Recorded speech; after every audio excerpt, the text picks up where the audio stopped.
नवरात्र का 5वां दिन, स्कंदमाता की कथा, पूजा विधि तथा मंत्र। नवरात्र के 5वें दिन देवी दुर्गा के अवतार, ममता की प्रतीक माता स्कंदमाता की पूजा आराधना की जाती है। माता के इस दिव्य स्वरूप के दर्शन से ही भक्तों की समस्त मनोकामनाएं पूर्ण हो जाती हैं। 4 भुजा धारिणी माता स्कंदमाता के एक दाहिनी भुजा में कमल पुष्प है, तो दूसरी भुजा से माता गोद में बैठे भगवान कार्तिकेय के बाल रूप को संभाल रही हैं। वहीं पहले बाएं भुजा में भी एक कमल पुष्प है, तो दूसरी भुजा वरमुद्रा में है। इस अलौकिक रूप में माता कमल की आसन पर विराजमान है। देवी स्कंदमाता की सवारी सिंह है। ऐसी मान्यता है कि स्कंदमाता की मन, कर्म और वचन से आराधना करने वाले निःसंतान भक्तों को संतान सुख की प्राप्ति होती है। मां दुर्गा की 5वीं शक्ति देवी का नाम स्कंदमाता कैसे पड़ा? विद्वान देवी का नाम स्कंदमाता होने के पीछे कई कारण बताते हैं, जिनमें से सबसे प्रचलित यह है कि माता पार्वती और भगवान शंकर के 2 पुत्र थे। एक का नाम कार्तिकेय और दूसरे का गणेश। कार्तिकेय का एक नाम स्कंद भी है। चूंकि पार्वती मां स्कंद की माता थीं, इसलिए समस्त देवतागण इन्हें स्कंदमाता के नाम से संबोधित करते हैं। नवरात्र के 5वें दिन देवी स्कंदमाता की पूजा का महत्व। प्राचीन हिंदू धार्मिक कहानियों के अनुसार नवरात्र के 5वें दिन देवी स्कंदमाता स्नेह की देवी की उपासना का विशेष महत्व है। इस दिन जो भी भक्त सच्ची निष्ठा से स्कंदमाता की पूजा करता है, माता उसे समस्त सांसारिक माया से मुक्त कर देती हैं। देवी स्कंदमाता की पूजा अर्चना से भक्त मनवांछित फल पाते हैं। मृत्यु भुवन में ही मां के सच्चे भक्तों को सुख शांति प्राप्त होती है। माता अपने प्रिय भक्तजनों के लिए मोक्ष का द्वार खोल देती है।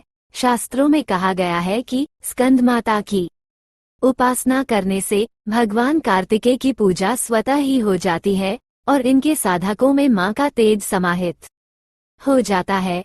देवी मां का 5वां रूप देवी स्कंदमाता की कथा कहानी यह है कि दैत्य वज्रांग के पुत्र का नाम तारकासुर था।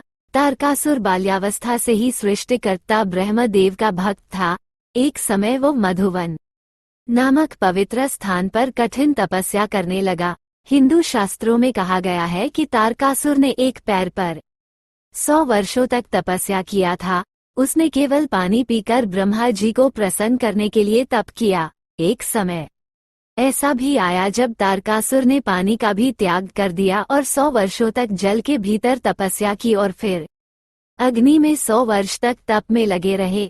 तत्पश्चात 100 वर्षों तक उन्होंने हाथों पर खड़े होकर उल्टा तपस्या भी की। तारकासुर के इस घोर तप से ब्रह्मांड में भूचाल आ गया। वह तीनों लोक हिलने लगा।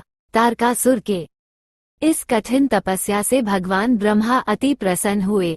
वो उसके सामने प्रकट होकर बोले, हे तारका, मैं तुम्हारी तपस्या से प्रसन्न हूँ, वर मांगो वत्स। तारकासुर ने ब्रह्मदेव के समक्ष हाथ जोड़कर कहा, हे प्रभु, यदि आप मेरे तप से इतना ही प्रसन्न हैं, तो कृपा करके मुझे अमृतत्व प्रदान करें।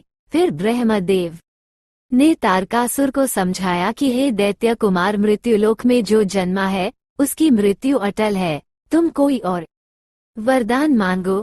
तब तारकासुर ने कहा, हे परमपिता परमेश्वर, यदि मृत्यु अटल है तो मुझे वरदान दीजिए कि मैं केवल शिव के पुत्र के हाथों ही मृत्यु प्राप्त करूं। ब्रह्मदेव ने उसे वरदान दे दिया। तारकासुर जानता था कि माता सती के शोक में डूबे शिव कभी विवाह नहीं करेंगे, और जब विवाह ही नहीं करेंगे तो पुत्र कहाँ से होगा। वरदान पाकर तारकासुर अन्य असुरों की भांति देवलोक में उत्पात मचाने लगा। देवतागण ब्रह्मदेव के पास पहुँचे और कहा, हे सृष्टिकर्ता, तारकासुर को आपने कैसा वरदान दे दिया जिसके बल से वो समस्त देवलोक का विनाश करने में लग गया है। अब इसकी मृत्यु कैसे होगी? ब्रह्मा जी ने कहा कि इसके लिए महादेव को विवाह करना होगा। तत्पश्चात जो उनके पुत्र होंगे उसी के हाथों तारकासुर का अंत संभव है। सभी देवगण महादेव के पास पहुँचे, उन्हें विवाह करने के लिए मनाया तो बहुत प्रयास के बाद महादेव मान गए और पर्वतराज हिमालय की पुत्री से विवाह किया। माता पार्वती और महादेव के घर पुत्र का जन्म हुआ, जिसका नाम स्कंद कार्तिकेय पड़ा। माता पार्वती ने ही स्कंद को शस्त्र और शास्त्र की शिक्षा देकर तारकासुर से युद्ध करने के लिए योग्य बनाया। कार्तिकेय और तारकासुर के बीच भीषण युद्ध हुआ और अंत में स्कंद ने राक्षस राज तारकासुर का वध कर दिया। इस प्रकार शिव कुमार कार्तिकेय ने देवताओं की रक्षा की। नवरात्र के 5वें दिन देवी स्कंदमाता की पूजा विधि। सबसे पहले ब्रह्म मुहूर्त में सोकर उठिए, नित्य क्रिया से निवृत्त होकर स्नान करें और साफ सुथरा वस्त्र धारण कर सूर्य देव को अर्घ्य दे। तत्पश्चात पूजन स्थल को गौमूत्र व गंगाजल से शुद्ध कर अपना आसन लगाए। एक तांबे, चांदी या फिर कोई मिट्टी का पात्र लें, उसमें निर्मल जल डालें। जल में आम का पल्लव रखें, हो सके तो कलश में कुछ सिक्के डालें। इसके बाद मां स्कंदमाता पूजन का संकल्प लें। माता को केले और फल का भोग लगाएं। स्कंदमाता को फूल में चंदन लगाकर चढ़ाएं। इससे आपके परिवार में सुख शांति का वास होगा और निसंतान को संतान प्राप्त होगा। सच्ची श्रद्धा से मां की पूजा करें तो माता निरोगी होने का आशीर्वाद देती है। इसके बाद आरती करके भोग लगाए हुए प्रसाद को भक्तजनों में बांटे। देवी स्कंदमाता का प्रार्थना मंत्र सिंहासनता नित्यम पद्मांचित कर्तव्या शुभदास्तु सदा। देवी स्कंदमाता यशस्विनी स्कंदमाता का बीज मंत्र ह्रीं क्लीं स्वामिन्ये नमः। देवी स्कंदमाता का मंत्र ओम देवी स्कंदमातायै नमः। स्कंदमाता की स्तुति मंत्र या देवी सर्वभूतेषु मां स्कंदमाता रूपेण संस्थिता नमस्तस्य नमस्तस्य नमस्तस्य नमो नमः। स्कंदमाता की आरती। जय तेरी हो स्कंदमाता। 5वां नाम तुम्हारा आता, सबके मन की जाननहारी, जग जननी सबकी महतारी। तेरी ज्योत जलाता रहूं मैं हर दम, तुम्हें ध्याता रहूं मैं।